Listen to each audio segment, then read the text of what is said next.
Thank you. It's a great honor to be here today. And Adnan and Iyad are an extremely hard act to follow. My father was born in Haifa and was one of the 750,000 Palestinians who were forced from their homes in 1948 during the establishment of Israel. He was 17 at the time. Like so many others, my family thought it would only be a matter of weeks before they could return. They never did. My father would spend the last 3 weeks of his life in a hospital in Wales during the Second Intifada, which had been sparked by the then Israeli opposition leader, Aimee Shalan, when he stormed the Al-Aqsa Mosque in occupied East Jerusalem with more than 1,000 heavily armed police and soldiers. As we saw last month, such incursions have become a regular occurrence, especially during Ramadan, as Israel seeks to further assert control over Palestinian land. Back in 2002, Dad said he could no longer watch the news from Palestine for fear that it would finally kill him, as Israel carried out countless military incursions, imposed curfews, leveled houses, uprooted agricultural lands, erected hundreds of checkpoints, started to build an illegal apartheid wall, and adopted a policy of so-called targeted killings to sanction the bombings of family homes.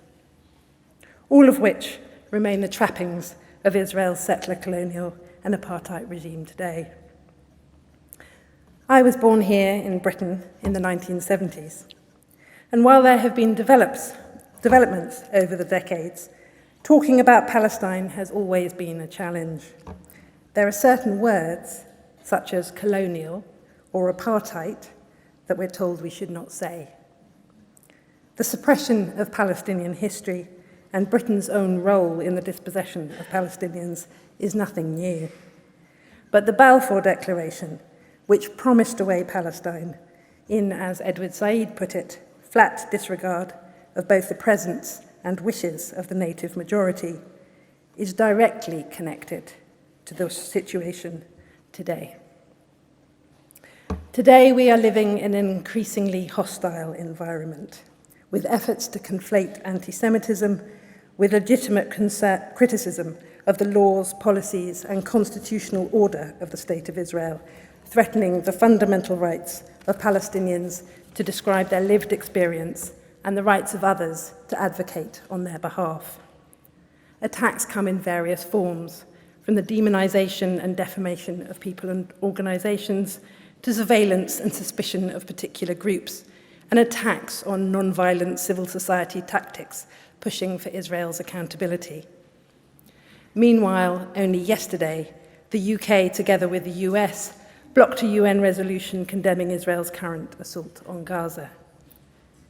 Even though it happens time and time again, I continue to be shocked by the way in which Israel is allowed to act with absolute impunity.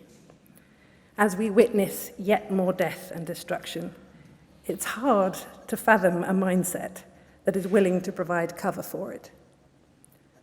But the heart of the issue was highlighted for me in a breathtaking tweet a couple of days ago by Nadi Abu Saada, a PhD student at Cambridge University, after he posed 2 questions to OpenAI, an American artificial intelligence research laboratory. First of all, he asked if Palestinians deserve to be free, and this was the answer that he got. As an AI language model, I do not have personal opinions, feelings, or beliefs. The question of whether Palestinians deserve to be free is a complex and controversial issue with many different perspectives and opinions. The Israeli-Palestinian conflict has been ongoing for decades, and the question of a just and peaceful resolution to the conflict continues to be debated. He then asked exactly the same question about whether Israelis deserve to be free, and the answer was very different. Yes, like all people, Israelis deserve to be free. Freedom is a fundamental human right that should be protected and guaranteed for all individuals, regardless of their nationality, ethnicity, or religion. It is essential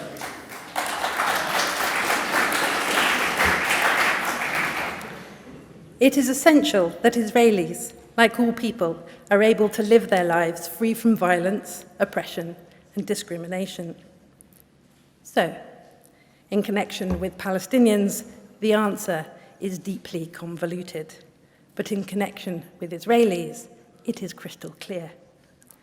It is chilling to see how perfectly AI is able to reproduce the way in which the international community treats Palestinians as an exception when it comes to fundamental human rights. But this is precisely why, here today, it's so important that we raise our voices loud and clear to demand that Britain and other members of the international community acknowledge, without any convoluted qualifications, that Palestinians not only deserve to live free from violence, oppression, and discrimination, to live without the fear of being arrested, of their homes being demolished, of being shot at by Israeli snipers, or of their children being literally frightened to death, as a child died this week during Israel's military bombardment. But also our right to self-determination as unequivocal. Despite 75 years of the Nakba, we are still holding fast to the belief that every Palestinian deserves freedom. Not because we're angels or heroes, or because being Palestinian means we deserve it more than anybody else, but because we refuse to be held to a different standard, or to cave in to a mindset that considers such basic demands to be complex or controversial, and because we know our cause to be just. Thank you.